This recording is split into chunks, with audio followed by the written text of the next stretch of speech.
Now Elisha had said to the woman whose son had been restored to life, "Go away with your family and stay for a while wherever you can, because the Lord has decreed a famine in the land that will last 7 years." The woman proceeded to do as the man of God said. She and her family went away and stayed in the land of the Philistines 7 years.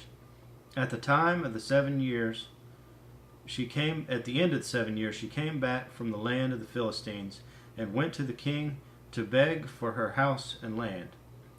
The king was talking to Gehazi, the servant of the man of God, and had said, "Tell me about all the great things Elisha has done." Just as Gehazi was telling the king how Elisha had restored the dead to life, the woman whose son Elisha had brought back to life came to beg the king for her house and land. Gehazi said, "This is the woman, my lord the king, and this is her son, whom Elisha restored to life." The king asked the woman about it, and she told him. Then he assigned an official in her case and said to him, "Give back everything that belonged to her, including the income from her land from the day she left the country until now." Elisha went to Damascus, and Ben-Hadad, king of Aram, was ill. When the king was told, "The man of God has come all the way up here," he said to Hazael, "Take a gift with you, and go to meet the man of God. Consult the Lord through him. Ask him, 'Will I recover from this illness?'" Hazael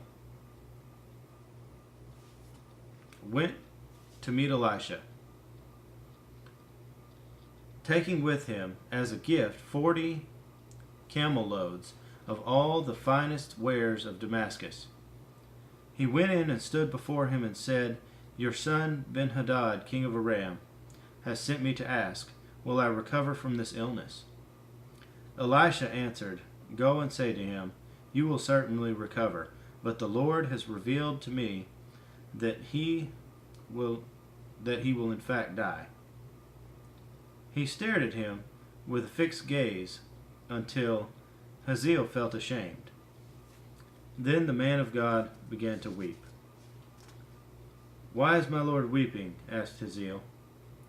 "Because I know the harm you will do to the Israelites," he answered. "You will set fire to their fortified places, kill their young men with the sword, dash their little children to the ground, and rip open their pregnant women." Hazael said, "How could your servant, a mere dog, accomplish such a feat?" "The Lord has shown me that you will become king of Aram," answered Elisha. Then Hazael left Elisha and returned to his master.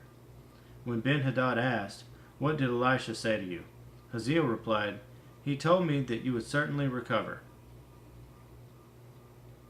But the next day he took a thick cloth, soaked it in water, and spread it over the king's face, so that he died. Then Hazael succeeded him as king.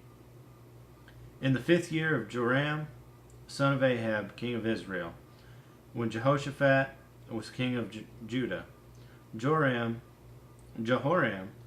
son of Jehoshaphat, began to reign as king in Judah. He was 32 years old when he became king, and he reigned in Jerusalem 8 years.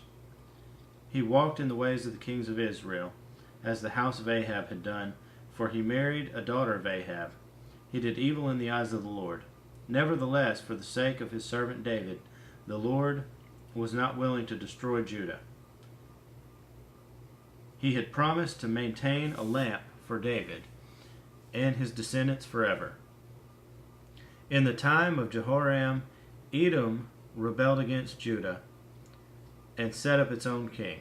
So Jehoram went to Zair with all his chariots. The Edomites surrounded him and his chariot commanders, but he rose up and broke through them by night. His army, however, fled back home. To this day Edom has been in rebellion against Judah. Libnah revolted at the same time. As for the other events of Jehoram's reign, and all he did, are they not written in the book of the annals of the kings of Judah? Jehoram rested with his fathers, and was buried with them in the city of David, and Ahaziah his son succeeded him as king. In the 12th year of Joram, son of Ahab, king of Israel, Ahaziah, son of Jehoram, king of Judah, began to reign. Ahaziah was 22 years old when he became king, and he reigned in Jerusalem 1 year. His mother's name was Athaliah, a granddaughter of Omri, king of Israel. He walked in the ways of the house of Ahab and did what evil in the eyes of the Lord, as the house of Ahab had done, for he was related by marriage to Ahab's family. Ahaziah went with Joram, son of Ahab, to war against Hazael, king of Aram, in Ramoth Gilead. The Arameans wounded Joram, so King Joram returned to Jezreel to recover from the wounds the Arameans had inflicted on him at Ramoth in his battle with Hazael, king of Aram. Then Ahaziah, son of Jehoram, king of Judah, went down to Jezreel to see Joram, son of Ahab, because he had been wounded.